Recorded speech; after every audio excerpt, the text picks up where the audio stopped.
Esto es Acciones Fiscales con el Dr. Juan Raúl López Villa. El podcast de innovación y vanguardia fiscal. Bienvenidos.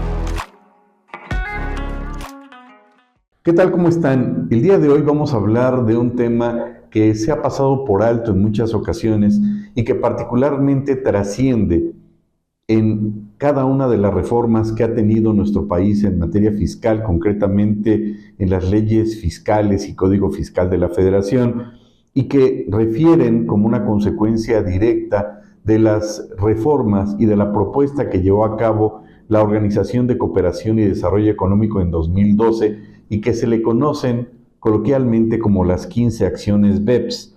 Esta regulación o esta imposición que llevó a cabo este organismo supranacional para evitar la erosión de la base y el traslado de beneficios, que es lo que significaría en español, pues se impone a nivel internacional para todos aquellos países que forman parte desde la OCDE o incluso aquellas jurisdicciones que también se han integrado a la OCDE. Hay que recordar que este organismo es una consecuencia de otro organismo que existió a partir de 1948, derivado de la Segunda Guerra Mundial, en donde Estados Unidos llevó a cabo la propuesta para llevar a cabo préstamos a toda Europa que estaba literalmente devastada con motivo de la Segunda Guerra Mundial, y para ello Europa se organizó creando el antecedente de lo que era la OCDE, y hasta 1962 se constituye esta como tal, ya para determinar más que a dónde van los recursos que prestó Estados Unidos, pues para fijar las directrices económicas, financieras e incluso estas directrices de orden fiscal, que posteriormente distintos países ajenos incluso al continente europeo se fueron incorporando gradualmente para incorporarse todas aquellas medidas que este organismo dictaba al respecto. Y México no es la excepción, ya que a partir de 1994 se incorpora a este organismo supranacional, de tal suerte entonces que quien fija estas políticas fiscales, si bien es cierto las determina la Constitución Política de los Estados Unidos Mexicanos y el mismo Código Fiscal de la Federación, también lo es que México a partir del 94, como ya lo señalamos, pues tiene la obligación de acatar todas estas medidas. Y al final del día, si bien es cierto, se implementaron, se establecieron, se publicaron todas estas medidas radicales con la finalidad de atacar de manera directa y frontal la evasión fiscal, la defraudación fiscal, la simulación de operaciones inexistentes y demás, también lo es que al final del día el efecto o la consecuencia directa de estas medidas no son sino tener la posibilidad de tener mayor recaudación de parte de los países miembros de la OCDE. Así es, así como lo oyen. A partir de que México ha implementado estas medidas dictadas por la OCDE, se ha dado un incremento radical, nunca antes esperado, en la recaudación en nuestro país, aun cuando la misma autoridad señale o alegue que es insuficiente. Quizá lo que sea insuficiente sea la transparencia, o quizá lo que sea insuficiente es si la ley de ingresos realmente abarca todos los servicios públicos en óptimas condiciones que en teoría debería prestar el Estado con plena y absoluta transparencia. Pero eso es otro tema. Y así encontramos dentro de estas acciones prácticamente que podríamos resumir en las siguientes. La primera acción sería abordar los retos de la economía digital. En este contexto, la OCDE ha calculado la recaudación de impuestos que va a aumentar pues a partir de estas medidas en un 4% de ingresos de la ley del impuesto sobre la renta. La acción número 2 pues es neutralizar los efectos de los mecanismos híbridos, es decir, llevar a cabo el desarrollo de recomendaciones en el modelo de tratados para diseñar normas locales que neutralicen instrumentos y entidades híbridas. Así, entonces, México ha tratado de adaptar este régimen de carácter internacional y con ello, pues, llevó a cabo la reforma de la ley del impuesto sobre la renta el 9 de diciembre de 2019 y dentro de estos puntos con la finalidad, pues, de adecuar esas mismas disposiciones.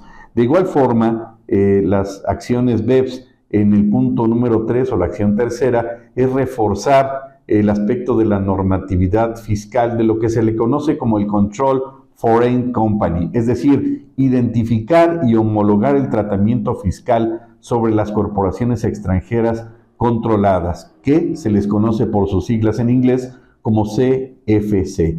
Y esto, bueno, pues trae una implicación interesante, porque al final del día todas estas 15 acciones BEPS no iban dirigidas, ojo, a los contribuyentes, sino iban dirigidas a las empresas transnacionales que cometían esta serie de actos que ha sancionado la OCDE. Sin embargo, el legislador, como es de costumbre, pues llevó a cabo una serie de reformas en donde lo aplicó de manera directa y tajante al contribuyente.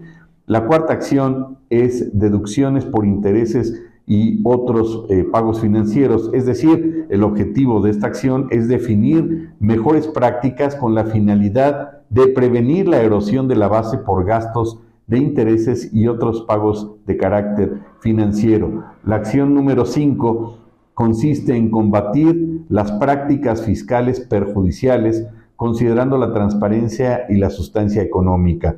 La acción número 5, pues la podemos traducir en nuestro país en el sentido de que derivada de esta acción fue que el legislador creó el procedimiento de presunción de operaciones inexistentes con el objetivo de determinar en qué casos el contribuyente estaba llevando a cabo la compra-venta de comprobantes fiscales digitales que amparaban operaciones que no existían. Claro que a 10 años de la creación del 69 y a partir de la incorporación de esta serie de actos como un delito a partir de 2014 y luego con la creación del 113 bis en 2020, pues la autoridad pone de rodillas al contribuyente sobre el cual presume que está simulando operaciones inexistentes, pero hemos visto que en la práctica ese procedimiento ha sido insuficiente o que en otros casos, en otros escenarios, a quien se sanciona y a quien se le restringen los certificados sellos digitales y se determina como un simulador, pues no lo fue en forma específica, afectando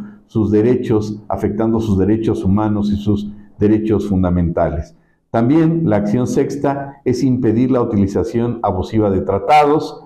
En ese contexto, la acción séptima es impedir la ilusión artificial de la figura de establecimiento permanente que tanto daño ha causado en Europa. Por ejemplo, las acciones de la 8 a la 10 es alinear los resultados de precios de transferencia con la creación de valor. Y finalmente la acción 11, evaluación y seguimiento de estas acciones BEPS. La acción 12, reglas de revelación obligatoria, es decir, consiste en definir un marco que le permita a las autoridades fiscales el poder allegarse de información sobre esquemas de planeación fiscal agresivas o abusivas. Hay que recordar los esquemas reportables, que es lo que ahora se regula en el 197 del Código Fiscal. La acción 13, documentación de precios de transferencia.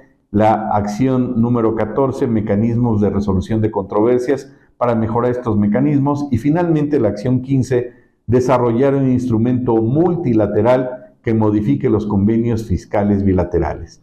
En este contexto vamos a seguir hablando de cómo se adecuaron o en qué rubros estas acciones tienen que ver con las reformas en estos nuevos procedimientos, mecanismos y conceptos que implementó particularmente el legislador a partir de 2014 en adelante, y cómo se han tropicalizado, adecuado estos conceptos, como por ejemplo la figura jurídica del derecho anglosajón del test proposed business como prueba de propósito de negocios, cómo cambió camaleónicamente al concepto de razón de negocios. ¿Realmente es viable ese procedimiento administrativo? Bueno, pues no se pierdan los siguientes podcasts donde hablaremos de estos temas y mucho más de gran interés para ustedes en la forma a través de la cual México ha ido adecuando esas medidas a nuestras legislaciones. Muchas gracias y que tengan una excelente tarde. Esto fue Acciones Fiscales. Síguenos en nuestras redes sociales. Hasta la próxima.